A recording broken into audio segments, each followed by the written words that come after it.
aparat polisi. Ya, untuk kepada Pak Kiai Haji Ahmad Rafi dipersilakan. Peristiwa Tiananmen terjadi di Indonesia. Bismillahirrahmanirrahim. Assalamualaikum warahmatullahi wabarakatuh. Untuk kita semua yang hadir, untuk saudara-saudara kita yang tidak hadir, untuk seluruh bangsa Indonesia, untuk negeri kita yang kita cintai, untuk para pahlawan dan para pendiri bangsa, dan terakhir untuk saudara kita Afan Kurniawan. Mari kita berdoa kepada Allah, bermohon mudah-mudahan Allah senantiasa melimpahkan kepada kita hidayah, taufik dan istiqomah. Allahumma salli wa sallim wa barik ala nabiyyina Muhammadin wa ala alihi wa sahbihi ajma'in. Allahumma ighfir lana dhunubana wa qina adzaban nar. Allahumma izzal Islam wal muslimin. Allahumma ansuril Islam wal muslimin. Allahumma man arada bil islami wal muslimina su'an fa ashghilhu fi nafsihi waj'al kaidahu fi nahrihi waj'al tadbirahu tadmiran alaihi. Allahumma ja'al hadha Indonesia baladan warqa'an wasaira biladil muslimin.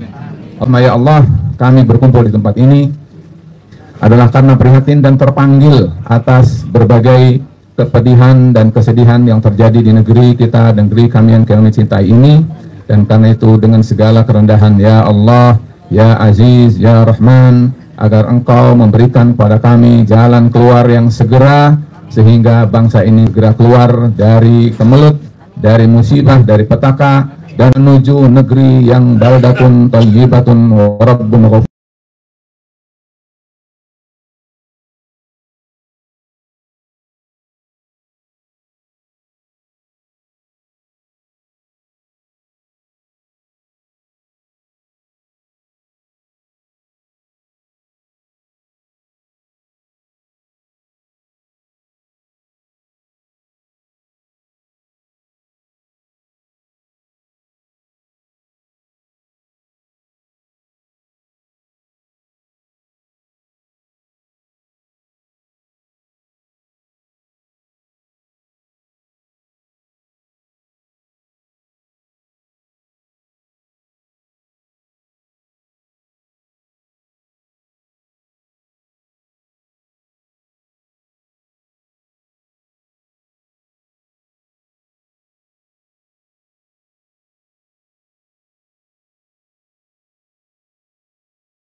Tapi tidak ada sambungan ke arah itu gitu.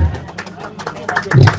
Dan untuk itu ya kepada bapak-bapak yang di depan yang akan memberikan sedikit pencerahan ya kepada kita semua, kita gilir gitu. Mudah-mudahan masing-masing bisa 10 sampai 15 menit ya. Ya. 5 sampai 10 5 sampai 10 menit ya. Jadi fokus ke poin-poinnya. Untuk itu saya persilakan di antara Pak Majen Pak Sunarko dan Brigjen Pak Purnomo, siapa yang mau bicara dulu? Pak Pur ya. Baik, silakan Pak Pur. Mic-nya ada di depan. Mewakili Forum Purnawirawan dan Prajurit TNI yang punya 8 tuntutan yang sampai sekarang belum dibuka oleh DPR RI. Padahal sudah ditugaskan oleh Pak Presiden dengan 8 orang ketua partai untuk membuka aspirasi. Jadi kalau sampai dengan beberapa hari tidak ada aspirasi dibuka ya berarti cuma ngomong-ngomong. Silakan Pak Pur. warahmatullahi wabarakatuh. Merdeka! Tapi kita mereka seutuhnya. Betul. Kemarin baru saja hiruk pikuk adanya ketidakadilan yang terjadi di negara demokrasi Republik Indonesia, sehingga menimbulkan korban saudara kita, saudara Afan. Yang kedua, Forum Purnawirawan Prajurit TNI tetap konsisten kepada 8 tuntutan, tidak ada perubahan. Oleh karenanya, kami menghimbau kepada saudara-saudara, Bapak Ibu, karena ini tuntutan bukanlah merupakan tuntutan purnawirawan saja, tapi kami mewakili daripada seluruh rakyat Indonesia. Oleh karenanya, perlu adanya persatuan, baik itu purnawirawan maupun tokoh-tokoh di luar purnawirawan, yaitu tokoh-tokoh dari rakyat sipil dan sebagainya. Tidak ada pembatasan-pembatasan, karena Republik ini punya kita semua, punya kita bersama. Baik, di dalam tuntutan yang terakhir kami kemarin, surat purnawirawan ini sudah kami layangkan yang kedua. Semoga saja nanti bapak-bapak yang ada di DPR atau alamat yang tertera memberikan respon, khususnya DPR. Sebenarnya masalah Gibran poin yang ke-8 bukanlah hal yang baru. Kalau lihat di pasal 7A UUD 45, maka itu sudah berkecukupan, patut untuk dilakukan apa yang kami tuntut. Yang kedua, tuntutan tentang ijazah palsu, karena sudah termasuk di dalam tuntutan kami, yaitu tentang bahwa hukum itu harus tajam ke atas dan tajam ke bawah. Yang terjadi pada saat ini adalah hukumnya hanya berlaku untuk rakyat. Contoh soal itu, bapak-bapak yang ada di DPR yang katanya Dewan Perwakilan Rakyat, dengan kenaikan pendapatan, kenaikan dan sebagainya, uang-uang yang mereka terima, mereka menari-menari di atas jeritan rakyat Indonesia. Betul? Jadi kalau kita simak bahwa tidak cukup seseorang itu untuk duduk sebagai perwakilan rakyat dengan ijazah, di depan nama sudah ada titel, di belakang sudah ada titel, tidak cukup. Tapi yang perlu ditambah adalah nilai-nilai etika di dalam kehidupan, mampu menempatkan dirinya bahwa saudara-saudara kita yang ada di DPR itu bukanlah itu petugas raja, tapi mereka adalah petugasnya rakyat. Jadi tidak bisa mereka seenaknya, tidak bisa tidak mengatakan silakan rakyat untuk membanggakan rakyat, tidak bisa. Kata siapa? Negara ini adalah negara demokrasi, yang punya kekuasaan adalah rakyat. Oleh karenanya, bila rakyat mau untuk menjatuhkan DPR, bisa jadi. Bisa. Nah, inilah kesombongan-kesombongan yang tidak ada etika. Yang perlu kita pertanyakan adalah pada ketua DPR, wakil, dan ketua-ketua partai. Kenapa mereka-mereka yang sudah kemarin ramai di khalayak ramai tidak dicabut atau diberhentikan dari anggota DPR, tetapi dinonaktifkan? Apakah ada aturan di dalam DPR yang demikian? Kita tidak ada, rasanya tidak ada itu. Harusnya jelas kepada rakyat bahwa mereka melakukan etika, yang tidak punya etika harus dikeluarkan dari anggota DPR. Dan inilah tugas ketua partai untuk menarik anggotanya yang tidak punya etika untuk tidak duduk di DPR. Setuju? Dan selanjutnya tentang hukum. Semua masalah yang ada di negeri ini adalah imbas dari 10 tahun kepemimpinan mantan Presiden Joko Widodo.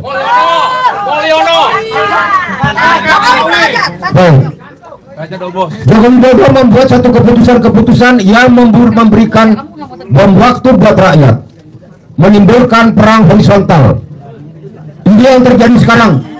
Seharusnya sebagai seorang presiden, kawan-kawan kita Pak Roy CS telah menuntut tentang mana bukti bahwa namanya Joko Widodo punya ijazah.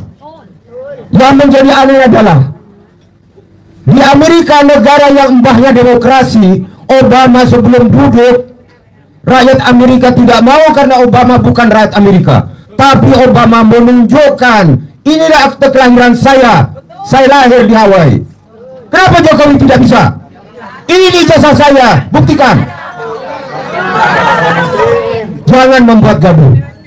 Kegaduhan yang terjadi ini sekarang sampai hari ini tentunya sangat mengganggu kepada jalannya pemerintahan, mengganggu kepada kebijakan presiden yang sekarang. Tidak boleh Joko Widodo berlagak lagi seperti matahari kembar. Ini yang harus kita sepakati. Oleh karenanya kami menghimbau kepada seluruh rakyat dimanapun berada, hak kita untuk mempertanyakan seseorang yang sudah menjadi pejabat publik tentang ijazah yang bersangkutan, termasuk kekayaan pada waktu duduk dan pada waktu turun. Ya, supaya jangan korupsinya gila-gilaan. Memang perjalanan bangsa ini penuh dengan liku-liku, penuh dengan ketidakpastian. Tentunya kita berharap kepada Presiden Prabowo harus tegas, tegakkan hukum. Kepada koruptor, kami berharap Presiden Prabowo untuk memberlakukan, memiskinkan, mengembalikan seluruh uang yang dicuri dari rakyat. Yang kedua, diperlakukan hukum itu sesuai aturan. Yang kedua, bapak-bapak yang ada di pejabat lembaga pemasyarakatan, janganlah memperlakukan para narapidana itu seperti mereka tinggal di hotel. Karena itu tidak akan mengubah mindset cara berpikir si koruptor itu. Kapan kita mau selesai? Tidak akan selesai-selesai. Selanjutnya Pak Prabowo, kepada Bapak sudah jelas sampai hari ini siapa menteri yang menterinya Prabowo, siapa menterinya yang menterinya Joko Widodo. Betul? Ya, silahkan reshuffle. Kenapa takut? Rakyat akan berada di belakang Presiden Prabowo sepanjang Presiden Prabowo membela kepentingan rakyat. Betul? Sepanjang Presiden Prabowo adalah prajurit Sabta Marga. Kami pun yang purnawirawan tentunya akan tetap membela Prabowo selaku presiden sepanjang yang bersangkutan adalah prajurit Sabta Marga. Hari ini kita berkumpul bersama-sama bagaimana melihat ke depan, bagaimana dengan situasi yang ada.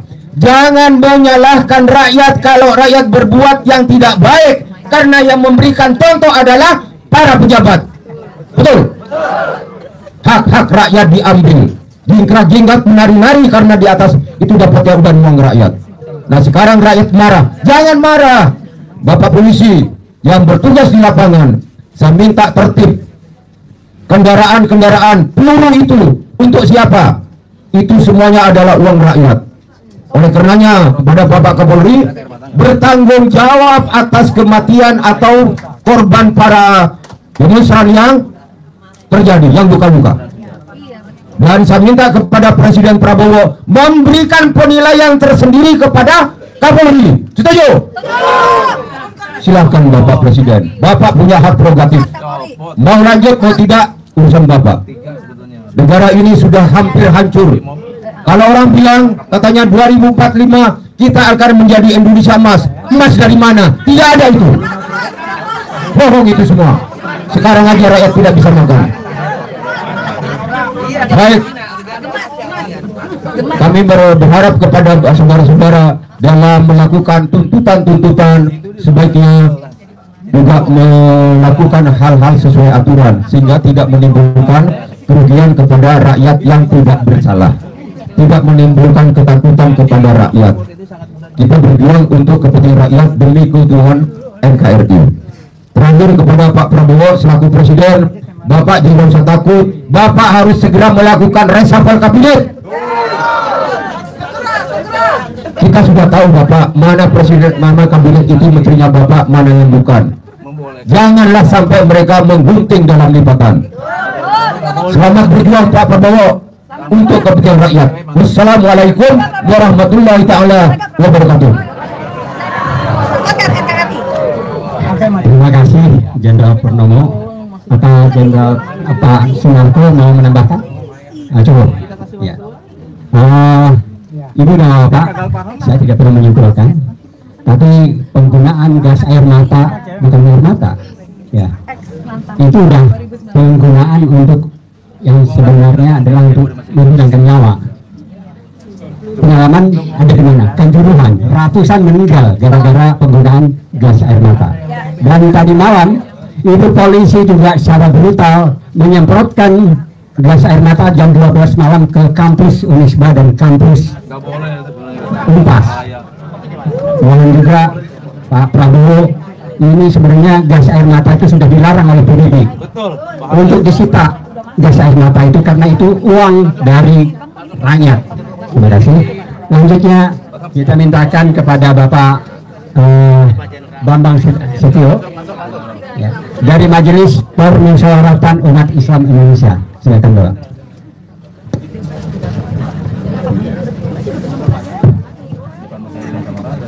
Bismillahirrahmanirrahim. Innal hamdalillah nahmaduhu wa nasta'inuhu wa nastaghfiruh wa na'udzu billahi min shururi anfusina wa min sayyiati a'malina. May yahdihillahu fala mudilla lahu wa man yudlil fala hadiya lahu. Rabbi shrah li sadri wa yassir li amri wahlul 'uqdatam min lisani yafqahu qawli. Izinkan kami memperkenalkan diri dari Majelis Permusyawaratan Umat Islam Indonesia, diwakili oleh Komite Kepemimpinan yang pada saat ini adalah Dr. Kiai Haji Ahmad Rafi'i yang sehari-harinya adalah pemimpin pesantren di Karawang, dan saya sendiri Bambang Setio. MPUI adalah transformasi dari aksi-aksi bela Islam menjadi institusi yang berusaha untuk mengajak umat berjuang secara konseptual, secara terstruktur, sistematis, masif. MPUI bangkit adalah untuk merebut kembali kemerdekaan kedua dari tangan oligarki jahat yang ada di negeri ini. Kalau zaman dulu ada MIAI, Majelis Islam Akla Indonesia, yang mencoba merebut kemerdekaan dari Belanda. Nah, sekarang kita ingin berusaha merebut kemerdekaan, merebut kedaulatan, kemandirian dari oligarki jahat. MPUI selama ini gerakannya mengacu pada pembukaan Undang-Undang Dasar 1945. Kenapa mengacu pada pembukaan? Karena pembukaan pada amandemen 1992 tidak diotak-atik, jadi masih menjadi kesepakatan bersama seluruh bangsa Indonesia. Kemudian juga kami inginkan bahwa pasal 33 ayat 1, 2, 3 bisa dilaksanakan secara utuh, sehingga kekayaan alam Indonesia itu bisa menjadi bisa dimanfaatkan untuk kesejahteraan seluruh rakyat Indonesia. Kemudian kalau di dalam draft ini ada bahwa supaya di reshuffle menteri-menteri titipan Jokowi yang terduga KKN korupsi, kalau MPUI semua menteri yang terduga KKN korupsi sikat. Jadi tidak semata titipan atau bukan titipan, kalau terduga korupsi harus jadi kita harus objektif. Kebetulan Sabtu kemarin MPUI menggelar silaturahim nasional tokoh bangsa. Semula mau digelar di gedung DPD, Dewan Perwakilan Daerah, karena kebetulan memang anggota MPUI yang jadi anggota DPD ada 3 orang, 2 dari Sumatera Utara, 1 dari Sulawesi Selatan. Sampai kemarin Sabtu pagi pukul 6 kami masih tetapkan mau digelar di gedung DPD. Kami ingin memberikan masukan-masukan kepada para pejabat penyelenggara negara. Bahkan Presiden Prabowo kami undang, walaupun tidak datang. Ketua MPR, Ketua DPR kita undang, karena kita ingin tahu bagaimana dinamika yang ada di sana. Gitu. Ternyata memang tidak bisa hadir. Dan sampai dengan pukul 7 kurang sedikit kami baru ngambil keputusan silaturahim nasional tokoh bangsa digelar di Hotel Sofian ini, begitu. Nah, adapun yang dirumuskan dalam silaturahim nasional tokoh bangsa itu, kita beri judul peringatan tegas Jakarta, tapi dihalusin jadi deklarasi Jakarta. Jadi kalau bahasa halusnya deklarasi Jakarta, bahasa kencangnya peringatan tegas Jakarta. Nah, nanti barangkali buat kawan-kawan media yang memerlukan bisa memilih mau diambil dari angle mana, kami siapkan sudah ini. Angle-nya yang mana aja, jadi bisa macam-macam nanti. Jadi kita mengacunya pada pembukaan Undang-Undang Dasar 45, khususnya poin melindungi segenap bangsa dan seluruh tumpah darah Indonesia, mencerdaskan kehidupan bangsa, memajukan kesejahteraan umum, dan ikut serta dalam pelaksanaan ketertiban dunia yang berdasarkan perdamaian dan kemerdekaan. Nanti ini kami akan bagikan buat teman-teman media bisa memilih mana mau pakai angle mana. Jadi nggak harus sama, nggak harus satu angle. Itu, dan MPUI ini ada di seluruh Indonesia. Tokoh-tokohnya, jejaringnya, ya salah satunya ini misalnya Kiai Rofi'i, dia dengan pesantrennya yang ada. Nah, kemarin dalam silaturahim nasional tokoh bangsa dari Aceh, dari Maluku Utara, dari Sulawesi Selatan dan seterusnya hadir di sini untuk merumuskan sikap kita dalam menyikapi kondisi negeri ini. Dan tidak heran dalam silaturahim nasional tokoh bangsa kemarin kita mengambil tema paradoks Indonesia dan Undang-Undang Dasar 45. Dari judul ini sebenarnya sudah tahu di mana posisi MPUI, walaupun tidak secara vulgar menyatakan kami di sini, itu bahasanya. Dan itu barangkali yang dapat kami sampaikan. Sekali lagi, MPUI ingin negeri kita ini badatun thayyibatun warabun ghafur. Ingin yang menjadi tujuan kemerdekaan sebagaimana termaktub dalam pembukaan Undang-Undang Dasar ini jadi kenyataan. Dan ternyata sampai sekarang makin kesini makin jauh dari kenyataan. Terlebih dalam 10 dalam 1 dekade belakangan ini. Jadi negeri kita makin jauh dan itulah yang menjadi keprihatinan kami. Barangkali untuk sementara itu saja yang dapat kami sampaikan. Sekaligus pengenalan MPUI, nanti kami juga akan perkenalkan, kami bawa siapa MPUI itu. Jadi MPUI ini anggotanya didesain 212 dan dapat ditunjuk angka gitu. Dan itu diambilnya bukan asal main tunjuk, ini melalui musyawarah ulama dan tokoh umat di provinsi. Jadi datang dari bawah, nah itulah yang ditarik di MPUI ini. Nah, alhamdulillah kemarin Pak Marwan menginformasikan, mengundang agar MPUI bisa bersama-sama. Dan setelah kami musyawarahkan, oke, tidak siap. Kebetulan memang apa yang disampaikan sejalan dengan pandangan MPUI. Cuma kalau MPUI barangkali bahasanya tidak menggelegar, jadi namanya juga majelis, jadi nggak pakai bahasa menggelegar, bahasanya halus tapi maksudnya ke sana, bagaimana itu. Saya kira itu saja. Billahi taufiq wal hidayah. Wassalamualaikum warahmatullahi wabarakatuh. Terima kasih Pak Bambang Setio yang mewakili Majelis Permusyawaratan Umat Islam Indonesia. Yang di tangan saya juga disampaikan kemarin yang hadir adalah para ulama di seluruh Indonesia, ada ratusan ya. Pak Kiai Ahmad Rofi'i mau menambahkan sedikit? Silakan.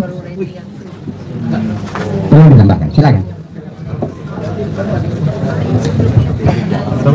Bismillah. Saya hanya ingin menegaskan dan menambahkan terkait dengan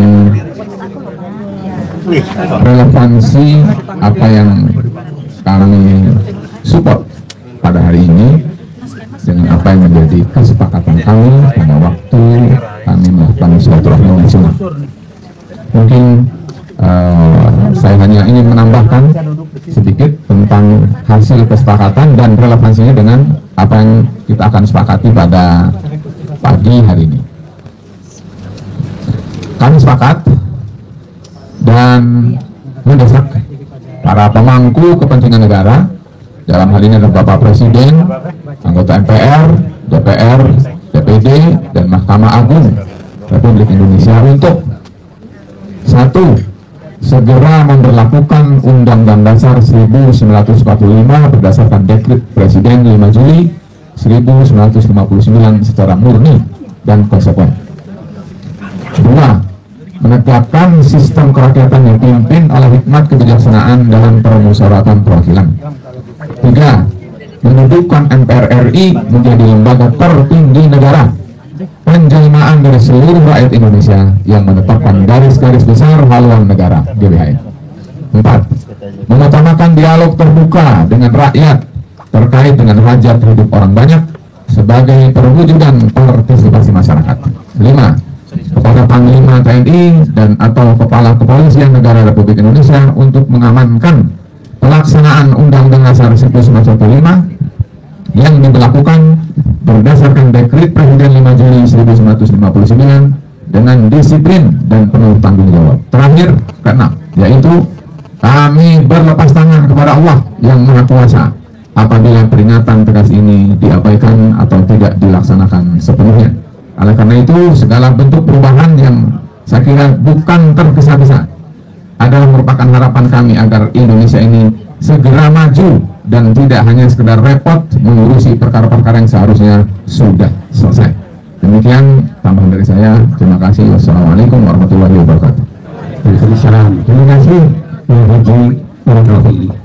Ibu dan Bapak, ya panitia mohon maaf karena ternyata dengan efisiensi tempatnya, ya ini gara-gara efisiensi tempatnya kecil, banyak tokoh yang hadir banyak. Jadi mohon maaf ada yang berdiri, para tokoh, para aktivis ya, dan juga di luar juga banyak yang dan untuk itu ya sekali lagi panitia bukannya apa-apa, cuman adanya keterbatasan ya logistik gara-gara efisiensi. Baik, lanjut setelah dari forum pendorong prajurit TNI dan setelah itu ke Majelis Permusyawaratan Umat Islam Indonesia, berikut kita lanjutkan ke TV 100. TV 100 ini diwakili oleh Pak Rizal Fadilah ya, dan Pak Ripto ya. Jadi Pak Ripto silakan.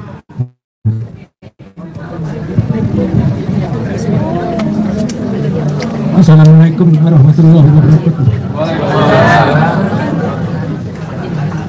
Saudara-saudaraku sekalian yang hadir di tempat ini, pada kesempatan ini saya akan menyampaikan kondisi masyarakat dan bangsa Indonesia dan negara kita pada saat ini. Kenapa sampai carut-marut? Kenapa sampai terjadi berbagai peristiwa seperti yang baru terjadi beberapa hari yang lalu? Ini karena carut-marutnya negara ini, pemerintahan ini, karena ada dualisme kekuasaan, dualisme negara, dan ini tidak bisa dibiarkan saja. Kalau terjadi dualisme negara terus dibiarkan, kalau dualisme negara dan pemerintahan dibiarkan saja, maka hancurlah negara kita. Kenapa? Yang satu ingin memperbaiki keadaan, yang satu mencuri dan menyolek negara kita, yaitu yang saya sebut state corporate crime, yaitu persekongkolan antara pengusaha yang jahat dan tamak dengan para pejabat publik, apakah itu di DPR, apakah itu di eksekutif, apakah itu di Polri, apakah itu di TNI, dan apakah itu di masyarakat yang terlibat dalam kaitannya dengan state corporate crime. Dan ini mesti diakhiri. Bagaimana kita mengakhiri? Mesti diberlakukan hukum perang, bukan hukum normal. Karena dengan hukum perang maka kita jelas siapa yang menjadi musuh dan siapa yang menjadi teman. Kalau sudah jadi ini, kalau lawan sebagai musuh negara, mesti kita berantas. Tidak bisa kita sepotong-sepotong. Tidak bisa kita menyelesaikan urusan-urusan tadi yang disebut oleh saudara-saudara yang terdahulu. Harus hukum perang. Jadi artinya kita sebutkan pihak musuh negara dan mana yang membela negara. Nah, karena itu maka dengan hukum perang maka jelas siapa yang harus diperangi, dan dengan hukum perang baru kita bisa bicara menguasai atau mengambil alih aset-aset yang tidak yang selama ini dicuri dan diambil oleh para perampok ini. Oleh karena itu secara singkat, kalau sampai hukum perang ini berlaku dan ternyata masih belum bisa diselesaikan, terpaksa rakyat sendiri akan turun. Terpaksa rakyat sendiri akan membuat keadaan sebagai pengatasi dualisme dengan kekuasaan. Terima kasih. Terima kasih Pak Rito. Beliau ini sebentar lagi akan ulang tahun ke-90. Luar biasa semangat beliau, ya, ahli intelijen, ya, dan tentunya buat kalangan yang muda-muda. Kalau beliau ke-90, kalau saya ke-70. Ya, Ibu dan Bapak, kita lanjut kepada Pak Rizal Fadila. Silakan Pak. Assalamualaikum warahmatullahi wabarakatuh.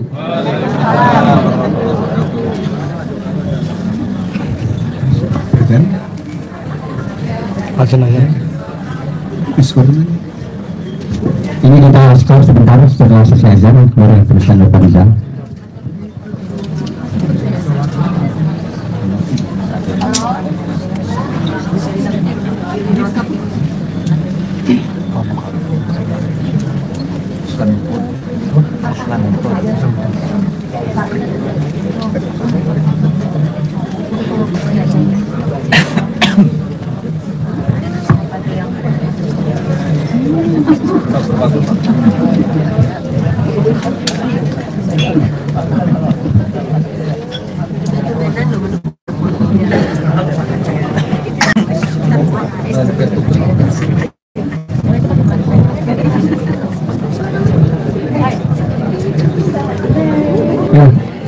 Assalamualaikum warahmatullahi wabarakatuh.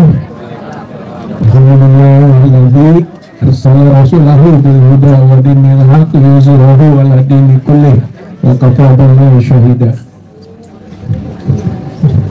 Saudara-saudara sekalian, seperjuangan petisi 100 yang sejak awal sudah mencanangkan tentang pemakzulan Joko Widodo sebagai presiden, yang sampai akhir masa jabatan ternyata juga masih bertahan karena begitu kuatnya oligarki. Namun petisi 100 tentu saja melanjutkan misinya setelah tidak menjabat sebagai presiden lagi, maka sekarang misinya adalah tangkap dan adili Joko Widodo. Saya kira masih berkelanjutan misi itu, ya. Karena konsisten dengan hal tersebut, maka perjuangan yang awal dicanangkan petisi 100 tersebut akan terus berkelanjutan. Alasannya kenapa harus dimaksudkan pada waktu itu dan sekarang harus ditangkap dan diadili, ada beberapa hal. Pertama adalah memang Presiden Joko Widodo itu memimpin rezim korup dan juga sudah dikualifikasikan sebagai figur korup, bahkan sudah tingkat dunia, ya. Organized Crime and Corruption Reporting Project atau OCCRP menetapkan tokoh finalis dunia terkorup. Nomor 2, saya kira itu adalah sinyal dunia yang harus direspon oleh para penegak hukum, ya, di tingkat nasional. Jadi harus dilanjutkan itu. Dunia sudah bisa baca, masa kita diam saja? Gitu, ya. Saya kira itu poin yang pertama, korupsi. Yang kedua, pelanggar hak asasi. Gitu. Joko Widodo itu pelanggar hak asasi karena High Commission of Human Rights dunia lagi nih sudah menyatakan Indonesia itu termasuk negara pelanggar HAM. Ciri pelanggar HAM-nya adalah Joko Widodo cawe-cawe dalam proses pilpres. Itu pelanggaran HAM itu. Bahkan disebut juga di situ Gibran Jadi melanggar hak asasi manusia. Yang ketiga, bahwa Jokowi itu berangkat menjadi presiden dengan dokumen palsu. Tidak hanya palsu, dugaannya kuat. Sampai sekarang tidak bisa dibalikan dugaan itu. Sehingga bolehlah kita kualifikasi sepertinya menjadi fakta. Saya kira ini hal yang berat ini. Dan itulah yang menjadi dasar kenapa tadi makzulkan dulu, sekarang tangkap adili. Yang keempat adalah pengkhianatan negara. Sumber daya alam kita habis dirampok oleh rezimnya, oleh oligarki yang juga dikoordinasi Joko Widodo. Negara kita juga tunduk kepada asing. Ini pengkhianatan negara. Orang sudah tahu kemana kecenderungannya rezim Joko Widodo itu, Cina. Saya kira ini pengkhianatan negara. Yang kelima, nepotisme. Nepotisme, keluarganya menjadi seperti keluarga istana, raja. Padahal nepotisme itu adalah pidana. Jadi sebetulnya melalui perilaku nepotis, politik dinasti yang dilakukan oleh Joko Widodo itu adalah kejahatan. Dengan begitu, Joko Widodo penjahat. Dengan nepotisnya, dengan kelompoknya, keluarganya, termasuk Gibran, Anwar Usman, Bobi Nasution, Iriana. Itu keluarga penjahat, saudara-saudara. Saya kira ini kenapa kemarin petisi 100 makzulkan, kenapa sekarang harus tangkap dan adili gitu. Saya kira itu poinnya. Nah, soal Gibrannya nggak bisa dibiarkan juga. Dia pelanggar konstitusi. Dia juga tadi disebut oleh High Commission of Human Rights pelanggar hak asasi. Dia cacat demokrasi. Dia juga gitu kan pelanggar religi dan moral. Saya kira ini adalah fakta. Jadi tadi tangkap adil Jokowi, makzulkan Gibran, makzulkan Gibran.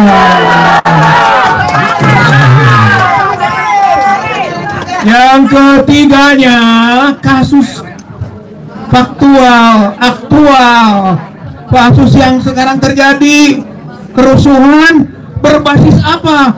Berbasis pelanggaran hukum. Oleh siapa? Oleh penegak hukum. Brutal sekali kasus Afan Kurniawan, dikejar, ditabrak, digilas, saudara-saudara sekalian. Ini luar biasa ini. Akibatnya ya terjadilah kemarahan rakyat, kemarahan publik terhadap polisi. Saya kira ini introspeksi. Jadi, nah kalau begini, komandan kepolisian harusnya mundur. Kalau tidak mau mundur, dimundurkan. Suatu kondisi yang disebut sine qua non, kondisi yang niscaya, yang absolut, copot Kapolri. Copot Kapolri, reformasi kepolisian. Saya kira ini tuntutan kita. Oleh karenanya, semua ini menjadi misi perjuangan kita sekarang, yaitu tangkap adili Jokowi, makzulkan Gibran, copot Listio Sigit, dan reformasi kepolisian Republik Indonesia.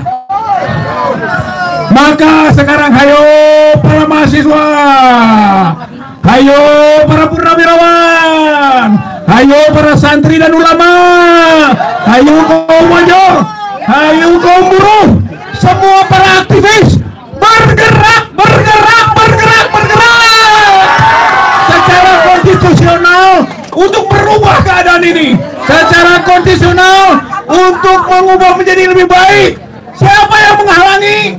5 saja. Presiden mencoba menghalangi, 5 saja. Prabowo tidak pro rakyat, maka 5 saja. Saya kira ini adalah aspirasi rakyat bangsa Republik Indonesia saat ini. Mudah-mudahan Allah Subhanahu wa Ta'ala menolong kita dan menunjukkan ada waktunya kezaliman itu. Saatnya kebenaran, kejujuran, dan keadilan tegak di negeri Indonesia. Allahu Akbar, Allahu Akbar, Allahu Akbar. Merdeka. Assalamualaikum warahmatullahi wabarakatuh. Ini Bapak, jadi 3 semua. Tangkap adili Jokowi, maju Gibran, copot institusi dari Kapolri dan reformasi kepolisian. Nah, itu kesimpulannya. Ini Bapak, ada beberapa lagi pembicara sebelum kita menyampaikan pernyataan dari 3 institusi ini. Masih ada beberapa yang mewakili, tentunya mudah-mudahan waktunya juga singkat, sehingga nanti kalau ada yang dari keluar ingin menyampaikan, ya saya akan tampung juga, karena kita dibatasi sampai jam 1. Ya, baik. Untuk itu ada Pak Refli Harun. Ya, silakan Pak Refli.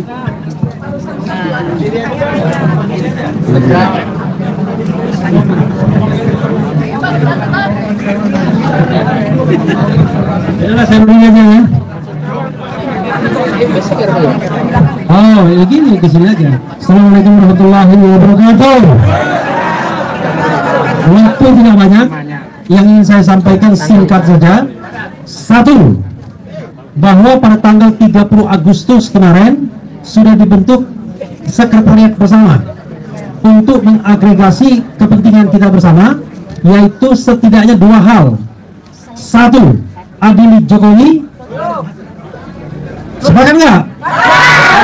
2. Makzulkan Gibran Raka Buming Raka. Sepakat? Nah, 2 agenda itulah yang kami dorong. Bukan berarti kami tidak menghargai agenda lainnya. Kami sepakat juga. Tetapi 2 agenda itu yang akan kita laksanakan dengan cara seksama dan dalam tempo yang sesingkat-singkatnya. Jakarta 2 September 2025 atas nama bangsa Indonesia kita semua. Wassalamualaikum warahmatullahi wabarakatuh. Cadas. Berikutnya Pak Jenderal Samsudin, silakan. Singkat padat. Terima kasih. Bismillahirrahmanirrahim. Assalamualaikum warahmatullahi wabarakatuh. Alhamdulillah wa syukurillah.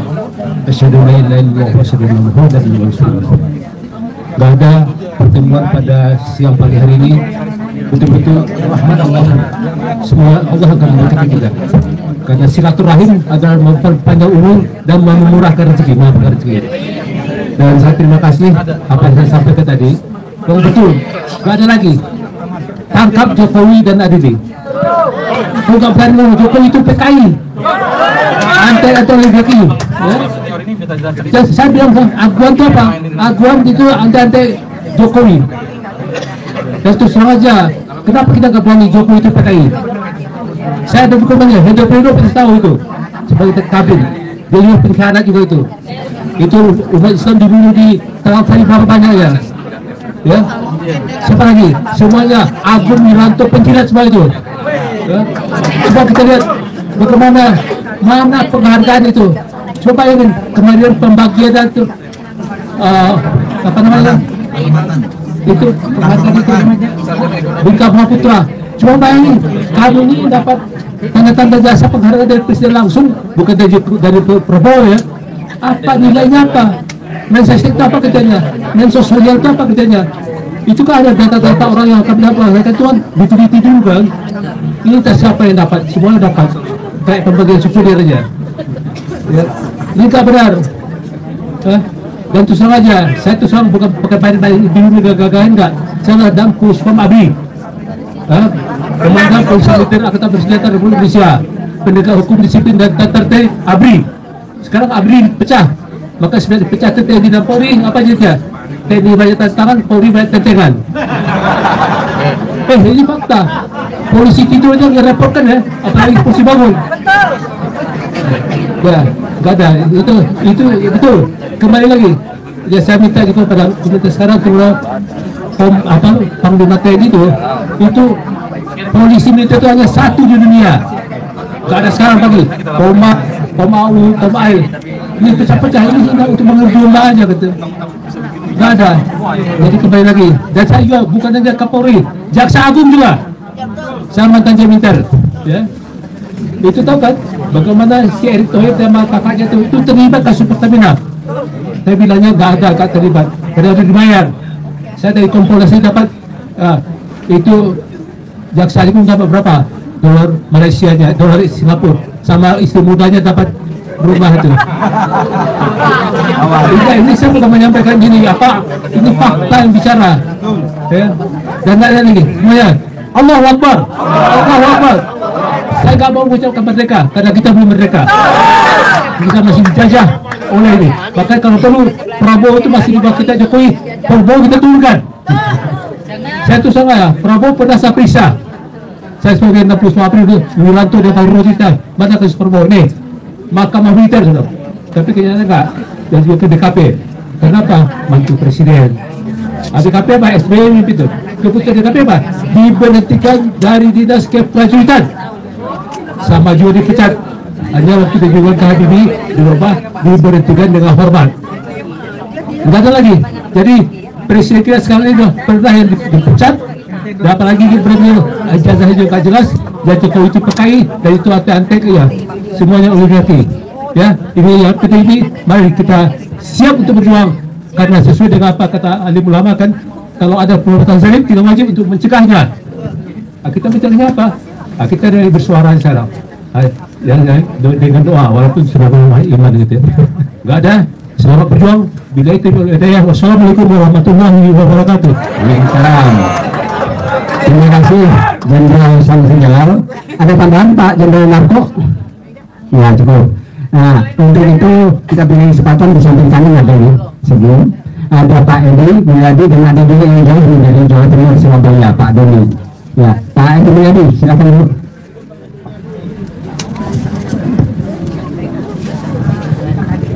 Bismillahirrahmanirrahim. Assalamualaikum warahmatullahi wabarakatuh.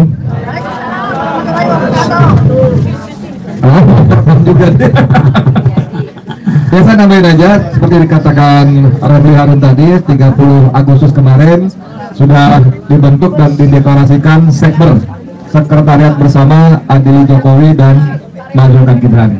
Saya ulang lagi, bukan tidak menghormati tuntutan-tuntutan yang lainnya, tapi kami yang berkumpul memang waktu itu berpendapat dua ini sumber-sumber masalah utama. Dua ini, dan khususnya Joko Widodo adalah sumber kerusakan selama 10 tahun. Nah, Sekber bersama ini, Sekber Adili Jokowi dan Majukan Gibran ini tidak menempuh jalan kekerasan, anarki tidak ada, yang ada sunarko. Ya, anarkonya nggak ada, anarki tidak ada. Ya, kita melalui jalur-jalur konstitusional dan kita akan lebih fokus pada melakukan kajian-kajian memetakan persoalan-persoalan yang terjadi sambil mencari jalan keluar terbaik. Nanti ada beberapa divisi dan teman-teman tokoh-tokoh akan melibatkan lebih jauh. Saya kira itu kita sambut semua elemen pergerakan perubahan untuk bersatu padu Adili Jokowi Majukan Gibran. Terima kasih. Terima kasih ya semua jurnalis. Lanjut ke Pak Hamid Cahyono, Ketua Harian Forum Tanah Air ya dari Surabaya langsung sini. Baik, terima kasih. Assalamualaikum warahmatullahi wabarakatuh. Semua para senior semua. Kalau saya menambahkan sedikit bahwa bagi kawan-kawan di seluruh Indonesia, di daerah pergerakan-pergerakan di Jawa Timur, di Jawa Tengah, di Jogja, di Sulawesi, di Kalimantan, di Sumatera, harap mengikuti arahan kiblat dari para tokoh ini semua agar tidak terpecah belah isu-isu. Maka ikutilah isu-isu yang ada disampaikan oleh para senior ini. Mereka bukan tokoh kaleng-kaleng, kita ikuti saja. Dan jangan sampai kita terpecah belah. Bersatu saja kita belum tentu menang, apalagi terpecah belah. Sekian, Dari kami, assalamualaikum warahmatullahi wabarakatuh. Baik, terima kasih. Lanjut, mungkin di lapangan tadi sudah datang Pak Jenderal Slamet. Ada Jenderal Slamet di belakang. Ya, silakan. Ruslan Buton. Ya, maju Pak Ruslan Buton. Pak Jenderal Slamet tadi sudah di.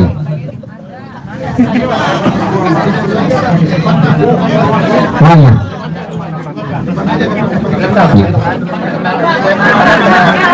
Setelah ini, setelah Pak Ruslan Buton ada Pak Teddy. Tapi ke depannya supaya media lengkap.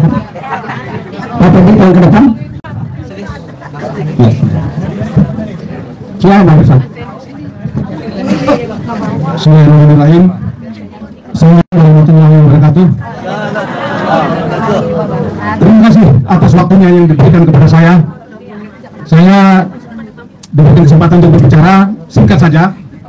Setuju dengan apa yang disampaikan ataupun yang dibahas secara keseluruhan. Tetapi poin pentingnya di sini yang disampaikan oleh Bung Refli Harun dengan Bung Edi Mulyadi, bahwa yang terutama di sini adalah tangkap dan adil Jokowi, baru majukan Gibran. Yang lain-lain menyelesaikan, kita juga semuanya mendukung. Tetapi di sini saya perlu ingatkan kepada seluruh anak-anak bangsa dimanapun berada, peristiwa yang kemarin terjadi tanggal 25 sampai tanggal 31 Agustus. Sejak awal saya sudah mewanti-wanti bahwa ada kekuatan tertentu yang berada atau yang menunggangi gerakan ini. Sebagian juga saudara-saudara kita yang memang berjiwa nasionalis juga turun ke jalan. Jadi ada dua kelompok besar.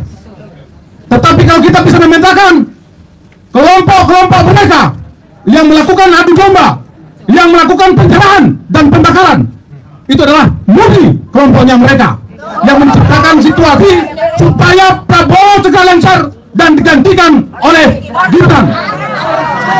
Ini tidak bisa dibiarkan.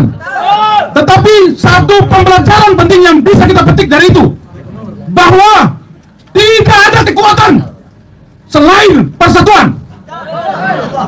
Kita bisa buktikan tidak ada kekuatan selain persatuan. Markas-markas polisi semuanya bisa diterobos karena kekuatan persatuan, meskipun mereka menghadapi montong senjata. Jadi ini pembelajaran penting kepada pemerintahan Prabowo, kepada Kapolri. Jangan lakukan dengan rakyat dulu. Ketika rakyat sudah merasakan kelaparan, sudah merasakan kesulitan hidup karena kesenangan kalian, tidak bisa mengambil kebijakan yang tepat untuk rakyat, maka rakyat seketika akan bangkit dan bersatu menyelamatkan bangsa ini. Saya bisa pastikan itu. Dan saya ingatkan kepada pemerintahan Prabowo, jangan masih lepaskan sandera dari tangan ikatan-ikatan sandaran itu. Segera lepaskan sandaran itu. Karena jika tidak, bangsa ini akan hancur. Jika Bapak dipaksakan untuk turun dengan cara-cara mereka, maka negeri ini dipastikan akan hancur. Dan daripada hancur, kita harus menyelamatkan negeri ini dengan cara revolusi. Tidak ada cara lain. Selamatkan negaramu. Negeri ini bukan punya presiden, bukan punya DPR, bukan punya siapa-siapa, tetapi punya masyarakat Indonesia. Kita semua setuju bangkit dan bersatu. Kalau ingin menang, kita harus kuat. Kalau ingin kuat, kita harus bersatu untuk menciptakan persatuan, sambung silaturahmi sebaik-baiknya. Terima kasih. Assalamualaikum warahmatullahi wabarakatuh. Luar biasa Pak Ruslan Buton, terima kasih. Berikutnya Pak Teddy, silakan. Pak Teddy. Pak Refli minta tolong. Nah, di situ aja Pak Teddy. Situ aja, di situ aja. Di situ aja. Bismillahirrahmanirrahim. Assalamualaikum warahmatullahi wabarakatuh. Saya yang pertama ingin menyampaikan aja, November 2015 saya dengerin paparan teman saya orang BIN waktu itu. Paparan terbuka di Gedung Kartika Chandra 2 kali dalam 2 minggu, seminggu, dan teman saya yang paparan ini dipanggil sama LBP dan dimaki-maki. Apa paparannya? 2015 November. Yang pertama paparannya adalah DPR dikendalikan oleh PKI Gaya Baru. Kedua, polisi dikendalikan oleh PKI Gaya Baru. Ini kejadian. Saya nggak percaya waktu itu. Dia tanya, percaya nggak bang? Saya bilang 25% lah. Jadi ini bukan barang baru. Apa maknanya? Mereka melakukan ini bukan reaktif. Mereka merencanakan sudah jauh-jauh hari sejak 98. Saya nggak mau ikut 98. Saya bilang tuh PKI yang main. Kenapa? Musuh besar mereka adalah Pak Harto. Anda lihat kode medsos, apa-apa orde baru. Jadi orde baru dianggap salah. Contoh jelek orde baru, otaknya nggak dipakai. Orde baru yang ngancurin PKI. Di kita nggak orde baru, contoh jelek. Saya bilang ini otak kapan mau dipakai? Di kita rada-rada kurang pakai otak. Terus terang aja, saya ngomong keras. Jadi ini bukan barang baru. Apa yang kita harus pelajari? Mereka melakukan ini bukan reaktif. Sudah sekian tahun dipersiapkan. Kita menanggapinya dengan reaktif. Mau sampai kapan? Hukumnya mengatakan orang pintar sekalipun, kelompok orang pintar, kalau menghadapi lawan yang tidak begitu pintar tapi terorganisir dengan baik, dengan rencana yang bagus macam, dia bisa mengalahkan yang pintar yang amburadul ini. Pertanyaan mau sampai kapan kita begini? Udah tahu kan demo-demo yang keroknya siapa? Kenapa? Wajah-wajahnya termul itu dari PSI, PKI Gaya Baru. Riset 2015 teman saya mengatakan PKI Gaya Baru akan tampil dengan wajah lain, dengan nama lain. Sekarang apa? PSI itu PKI Gaya Baru. Jadi ini yang mereka lakukan. Kalau mereka sudah berani tampil, artinya PKI sudah merasa kuat. Karena mereka terorganisir 98. Kita reaktif. Kalau udah kebentur baru ribut. Pernah nggak kira mikir sebelum kejadian udah antisipatif? Banyak kan enggak tuh. Ketuanya kadang-kadang prihatin mau sampai kapan begini. Kalau dari gambaran kelas berpikir orang dari 8 kelas, 1 sampai 8 paling tinggi, masyarakat kita mayoritas kelasnya berpikir 3. Bukan 3 apa lagi 3? Reaktif, simptomatif, instan, baru percaya kalau udah kelihatan, udah kejadian, baru percaya kalau udah kena kebentur. Kalau orang kebentur kita enggak, masih anggap enteng. Ini level berpikir mau dibenerin enggak? Mau sampai kapan begini? Saya belajar ginian, saya lihat ginian, saya sampaikan orang-orang nggak nyampe otaknya. Jadi tolong pimpinan, pemimpin kelompok pahami audiens rakyat masa yang kita pimpin kemampuan berpikirnya kayak apa. Kalau kita nggak ngerti audiens yang kita pimpin mikirnya kayak apa, repot kita. Tolonglah pahami gini-ginian. Jadi demo, udah itu rame di metro. Wah ini yang main ini, udah tahu kok didiamin, duduk rumahnya. Kan enggak. Menjara sana, menjara sini. Ini saya nggak tahu juga sampai kapan itu. Jadi saya sepakat dan menghargai kalau berbentuk sekretariat bersama bikin organisasi yang sudah disiapkan oleh rekan kita. Selama ini siapa organisasi yang ngelawan? Nggak ada. Kumpulan individu reaktif ini. Nah tolong didukung penuh. Siapa rencana? Pasukan sudah siap, masyarakat kita dan dengan organisasi yang akan yang sudah disiapkan dan mulai bangun ini, lewat inilah acuan kita. Tinggal untuk menambah. Kalau enggak, waduh, kelompok-kelompok tolonglah lebih terorganisir, pakai perencanaan. Itu yang kita lawan orang-orang kelas begitu. Ini enggak. Jadi saya pesan saya rada nggak enak, rada keras. Anda mau anggap baik silakan, Anda nggak baik akan tugas kewajiban tanggung jawab menyampaikan. Kalau sudah saya sampaikan sudah bukan tanggung jawab saya lagi. Kalau saya nggak kasih tahu salah saya. Nggak percaya tunggu aja kebentur. Saya ngomong keras saja. Jadi tolong rekan-rekan kita yang membentuk sekretariat bersama ini jadikan ini acuan. Kalau ada kelompok-kelompok yang bergerak di luar ini itu teror. TKI dia baru mulai mengacak-acak, hajar mereka. Terus terang aja. Dan target kita polisi sih kita harus diganti. Kenapa susah betul, nggak ngerti saya ada apa gitu. Saya kenapa bahwa tegas kok ngadepin si Sigit susah benar ya, ada apa gitu, nggak ngerti saya. Ada apa di belakangnya? Tapi yang jelas Gibran itu memang dipasang untuk segera naik dan Prabowo segera dijatuhkan. Gampang bacanya. Yang nggak gampang itu bagaimana apa yang kita pahami, kita realisasikan jadi kenyataan, itu aja. Jadi tolong mari kita dukung yang ada ini sebagai organisasi acuan kita bersama. Apa yang saya rasakan itu jadi kita pegangan. Kelompok-kelompok masyarakat yang bergerak di luar arahan saya, dia duduk, dia PKI kayak baru itu. Jadi itu pegangan kita. Jadi kalau ada kelompok tanya Anda dari mana? Kalau sekber ngomong A, dia bergerak sendiri, itu PKI kayak baru. Gampang kok sekarang. Jadi target kita dua kok. Rangkaian Jokowi turunkan, makzulkan Gibran. Cuma itu dua. Kalau Jokowi di kerangkeng selesai. Saya bilang penjara kerangkeng. Karena orang nggak di kerangkeng kunyuk biasanya orang penjara kan. Kalau kunyuk di kerangkeng. Saya kena dekat dulu. Artinya kecil. Ya, Pak Teddy. Terima kasih. Itu aja sampaikan. Terima kasih. Wassalamualaikum warahmatullahi wabarakatuh. Terima kasih Pak Teddy. Ya, supaya meriah lagi, saya beri satu kesempatan dulu. Setelah itu nanti ada pembacaan pernyataan. Lalu setelah itu nanti pembacaan Pak ini masih saya berikan kesempatan nanti ke floor. Tapi untuk itu yang mewakili Mak ada Ibu Mary, silakan.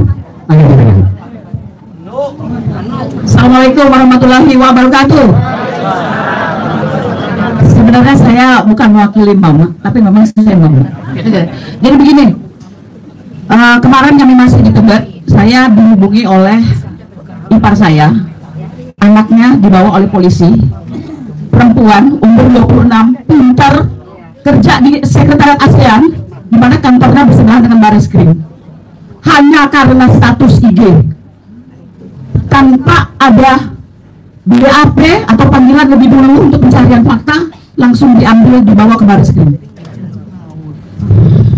Saya nggak bisa mau ngomong apa, saya nggak tahu. Tapi semalam saya langsung hubungi Pak Juju, saya langsung hubungi Bang Gofur. Alhamdulillah sampai jam 3 pagi semalam di BAP. Anak ini pintar dan anak ini menyatakan protesnya. Jadi di dalam status IG itu bukan cuma ajakan ya. Jadi dia taruh foto yang meninggal, taruh foto yang demo-demo, kemudian dia foto itu Barreskrim. Dia bilang ini gedungnya, artinya ini kebencian terhadap polisi. Semua sama hari ini, betul nggak? Bukan dia saja yang bikin status seperti itu, semua di media sosial bicara bagaimana bejatnya polisi kemarin, betul? Tapi ini perempuan, bapaknya sudah meninggal, dibawa semalam. Gimana perasaan ibunya?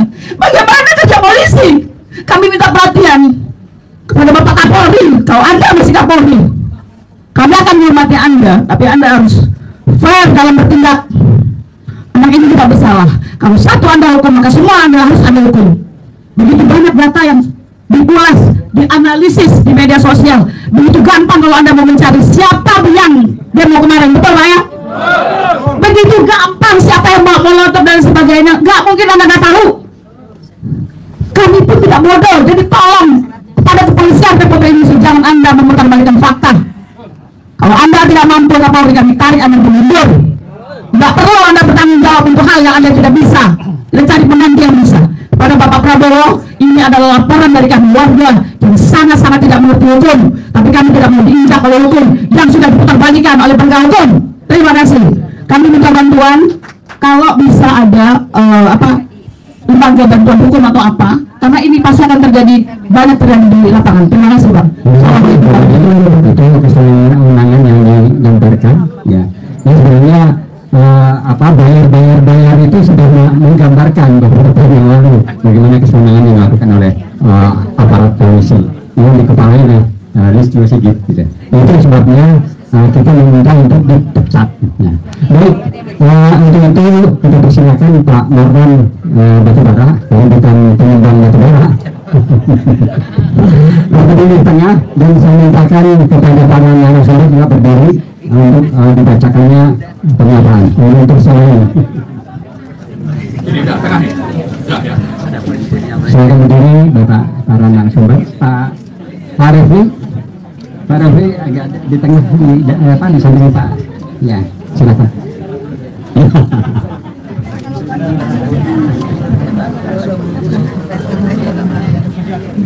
Assalamualaikum warahmatullahi wabarakatuh. Alhamdulillahirrahmanirrahim. Allahumma sholli ala sayyidina Muhammad. Sebelum saya bacakan, saya sedikit kasih komentar ya. Jadi bahwa kalau ada yang menyatakan mendukung Pak Prabowo untuk tetap memerintah, untuk terus menjalankan tugas sebagai Presiden Republik Indonesia, itu saya kira bukan tanpa syarat. Ya, artinya salah satu yang menjadi syarat dari rakyat adalah nanti akan saya bacakan 10 tuntutan.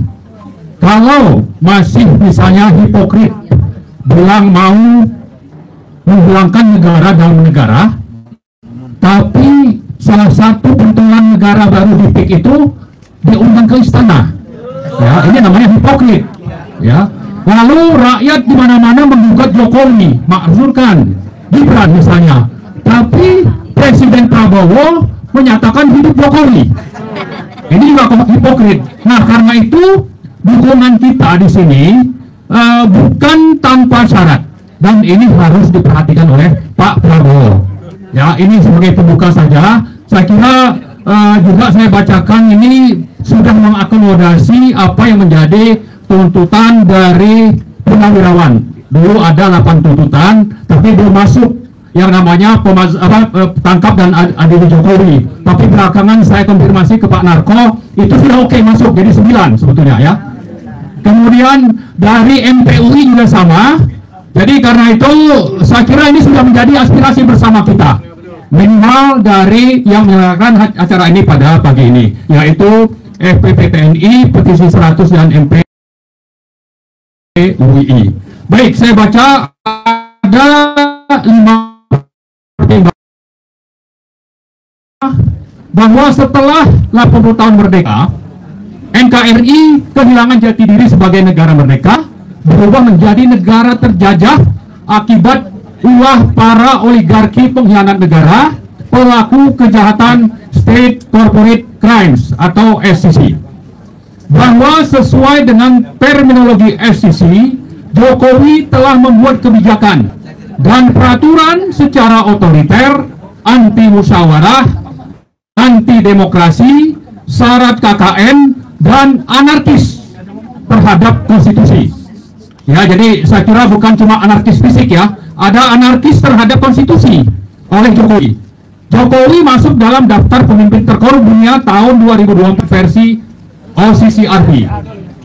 Bahwa kejahatan SCC telah menjadikan sebagian besar SDA tambang, hutan, pantai, laut, sungai, jalan, dan lain-lain yang menjadi milik negara dan rakyat itu dirampas, berubah menjadi milik penguasa dan pengusaha oligarki pelaku SCC. Bahwa berbagai program kebijakan pro-oligarki era Jokowi ternyata masih berlangsung pada era Prabowo, sehingga kehidupan ekonomi rakyat semakin terpuruk dan kemiskinan semakin meningkat. Karena itu, tekad dan agenda perbaikan oleh Prabowo, termasuk memberantas korupsi, lebih layak disebut sebagai retorika dan omon-omon.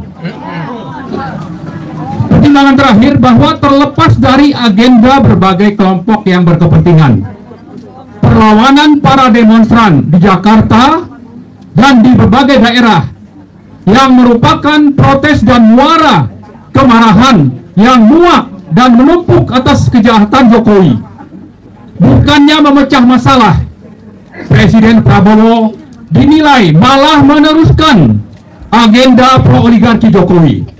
Kemarahan rakyat semakin bertambah atas gugurnya Afan Kurniawan akibat ulah brutal aparat Polri.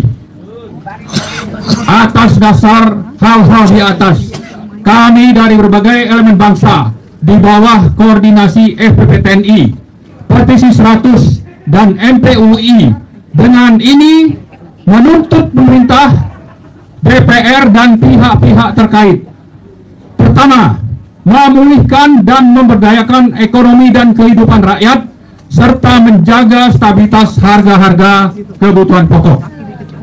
Kedua, meminta Presiden Prabowo untuk memecat Kapolri Listio Sigit Prabowo. Ketiga, meminta Presiden Prabowo mereshuffle menteri-menteri titipan Jokowi yang diduga terlibat KKN, pro-oligarki, dan pelaku SCC. Keempat, menangkap dan mengadili mantan Presiden Jokowi atas dasar mengkhianati negara, merusak tatanan kehidupan berbangsa dan bernegara. Kelima, memproses pemakzulan Wapres Gibran karena cacat demokrasi, cacat konstitusi, cacat hak asasi, serta cacat moral dan religi.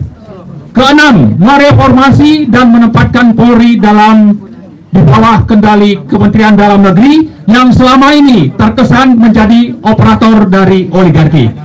Ketujuh, menangkap dan mengadili dan menyita aset oligarki hitam, pelaku SCC yang terlibat KKN, penggelap pajak, penyuapan, pencucian uang, dan perampas tanah negara dan rakyat, terutama yang ada di Banten, di Rempang, dan di wilayah-wilayah lain.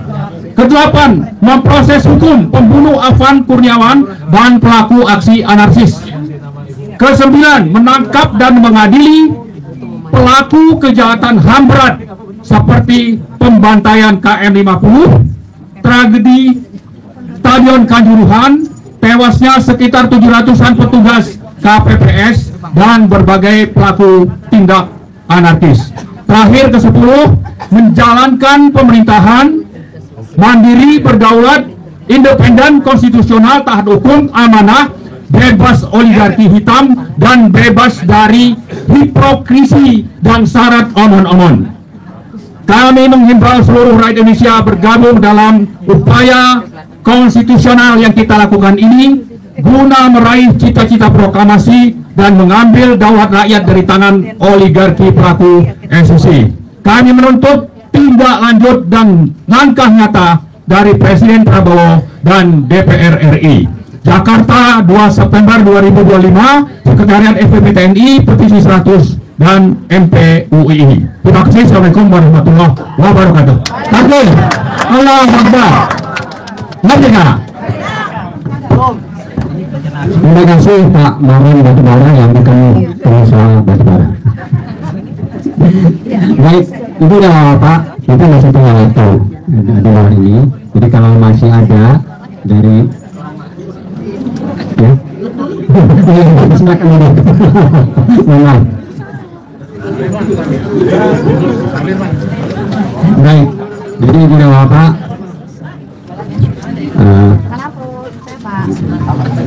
kalau tidak ada, ya kita cukup tutup untuk ini. Ya, silakan Pak Marwan, Pak Narko yang tutup. Pak Narko, silakan ditutup. Pak Narko yang tutup.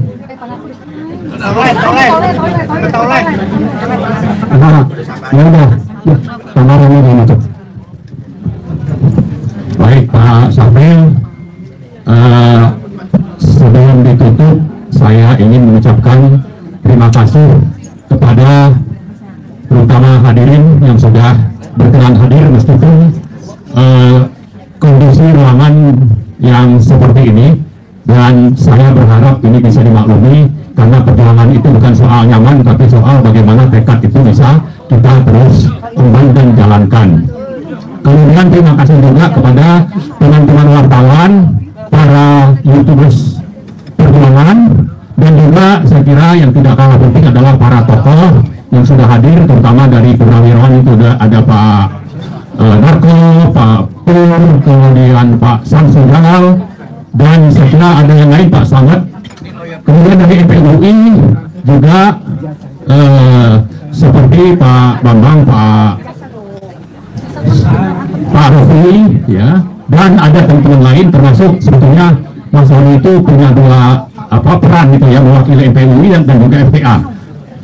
Kemudian juga dari petisi 100 yang saya kira ada Pak Rizal, Pak Safril, saya, Pak Rito juga sebetulnya terdaftar sebagai anggota petisi 100 yang dulu kita mulai membahas pemakzulan Jokowi itu di tahun 2022. Jadi sudah cukup lama dan kelihatannya memang belum membuahkan hasil, tapi tidak akan putus asa ya kita sampai nanti Jokowi ditangkap dan diadili. Kemudian setelah itu anaknya juga segera dipecat dari jabatan sebagai wakil presiden.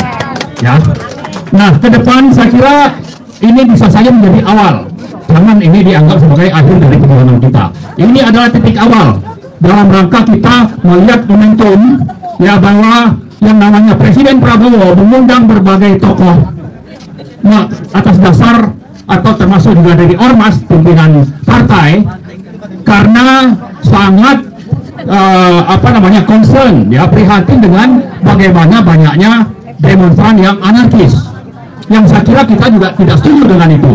Tapi yang jadi masalah seperti saya sampaikan tadi, sikap anarkis terhadap konstitusi, terhadap Pancasila ya, itu sudah dicontohkan oleh Jokowi dan geng oligarki hitam. Yang anarkis seperti ini sepertinya tidak dipedulikan oleh siapa? Oleh pemerintahan yang sekarang. Yang saya sebutkan tadi bagaimana hipokrisi yang dipertontonkan oleh Presiden Prabowo. Nah, tapi memang meskipun ada yang mengagendakan untuk menjatuhkan Prabowo, sejak awal kita katakan kita tidak berniat untuk menjatuhkan pemerintahan Prabowo, terutama kalau Gibran memang itu sudah jelas. Tapi kita tidak punya niat untuk itu. Cuma sepanjang bahwa ini kita dukung kalau masih konsisten dengan aspirasi masyarakat rakyat yang berkembang akhir-akhir ini di seluruh Indonesia. Makanya kita menuntut Pak Prabowo jangan mempertontonkan paradoks ya. Anda bilang mau berantas korupsi, tapi koruptor Anda biarkan atau malah Anda kurangi hukumannya misalnya. Ya, ini saya kira hipokrit ya. Anda bilang bahwa ini yang namanya negara dalam negara yang sudah merampas tanah rakyat di Rempang dan di Banten titik 2 yang katanya Anda tidak inginkan ada negara dalam negara, tapi itu Anda biarkan. Termasuk terakhir Anda kasih kenaikan pangkat berlipat itu kepada polisi yang menjadi korban. Itu oke saja, tapi di sisi lain selama ini polisi itu sudah menjadi centeng dari oligarki di Banten. Itu sudah sangat jelas. Polisi menjadi centeng misalnya di daerah-daerah yang ingin merampas tanah negara dan tanah rakyat. Nah, polisi yang seperti ini Anda mau apakan?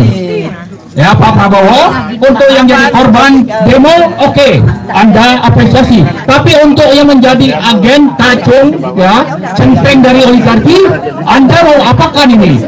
Apakah Anda mau hukum juga sesuai dengan aspirasi rakyat yang berkembang selama ini, atau Anda mau jalan sama-sama? Nah, kalau seperti itu adanya, saya kira Anda juga memang pantas untuk dimaksudkan. Ya, tapi oke, saya kira kita sudah kembali kepada apa yang menjadi statement di awal tadi. Ada syarat dukungan kita kepada Pak Prabowo untuk tetap memerintah. Ya, jadi karena itu Pak Prabowo kita ingatkan ini baik-baik, hati-hati. Ya, ada waktunya bahwa bukan cuma rakyat yang akan melawan Anda. Kalau Allah sudah menetapkan Anda harus turun, maka Anda juga harus turun. Nah, sebelum itu terjadi, mari perhatikan apa yang menjadi tuntutan kami pada hari ini. Itu saja, terima kasih. Assalamualaikum warahmatullahi wabarakatuh. Terima kasih Pak Marwan. Dengan demikian saya Safril Sofyan, salah satu inisiator dari petisi 100. Mohon maaf kalau ada hal-hal yang tidak berkenan dalam hal mengantarkan ini. Untuk itu kita tutup ya. Maaf, tutup. Jadi kalau sudah kita baca, jadi ada kata penonton. Itu ya, habis itu Pak dan Ibu dan sekalian, ya mari kita berjuang. Nah, sudah ada sekdar yang di Sekretaris Saudara Edi Mulyadi dan ketuanya adalah Pak Rifai Harun. Saya tutup dengan ucapan Amdalah. Assalamualaikum warahmatullahi wabarakatuh. Salam warahmatullahi wabarakatuh. Oh iya, mati aja kita kemana?